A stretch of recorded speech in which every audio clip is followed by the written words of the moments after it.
लाहौल घाटी हमेशा से ऊंचे ऊंचे बर्फीले पहाड़ों के बीच छिपा एक ऐसा क्षेत्र रही जहां पहुंचना आसान नहीं था। पहले लाहौल जाने का सिर्फ एक ही रास्ता था, रोहतांग पास। इसीलिए रोहतांग को गेटवे टू लाहौल कहा जाता था। समुद्र तल से लगभग 13,050 फीट की ऊंचाई पर स्थित रोहतांग कभी इतना खतरनाक था कि तिब्बती भाषा में इसका अर्थ माना गया लाशों का ढेर। 1960 के दशक तक यहां कोई सड़क नहीं थी। लोग पैदल, खच्चरों या घोड़ों से इस दर्रे को पार करते थे। 1962 के भारत चीन युद्ध के बाद इसकी सामरिक अहमियत समझी गई और सड़क बनाई गई। तब से यहीं से होकर लाहौल और स्पीति दुनिया से जुड़े। रोहतांग के सबसे ऊपर से व्यास नदी का जन्म होता है और ये वही स्थान माना जाता है जहां ऋषि व्यास ने महाभारत की रचना के लिए तप किया था।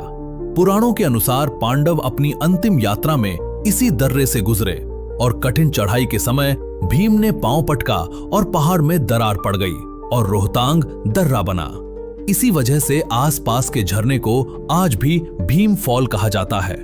बौद्ध मान्यता में कहा गया है कि तिब्बत के योद्धा राजा ग्याप केसार ने जादुई चाबुक से पहाड़ फाड़कर ये रास्ता बनाया।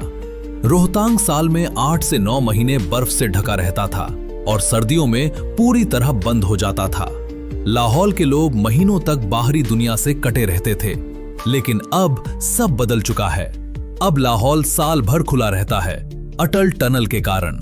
मनाली से लाहौल जाने के लिए अब रोहतांग पास चढ़ने की जरूरत नहीं पड़ती। अटल टनल ने रास्ता छोटा भी कर दिया और सुरक्षित भी। आज रोहतांग पास यात्रियों के लिए एक पर्यटन स्थल बन गया है, न कि लाहौल जाने का मुख्य रास्ता। गर्मियों में हजारों लोग बर्फ, ग्लेशियर, झरने और व्यास नदी के उद्गम को देखने यहाँ आते हैं। रोहतांग आज सिर्फ एक दर्रा नहीं, बल्कि हिमालय के इतिहास, युद्ध, व्यापार, संस्कृति और पौराणिक कथाओं का जिंदा गवाह है।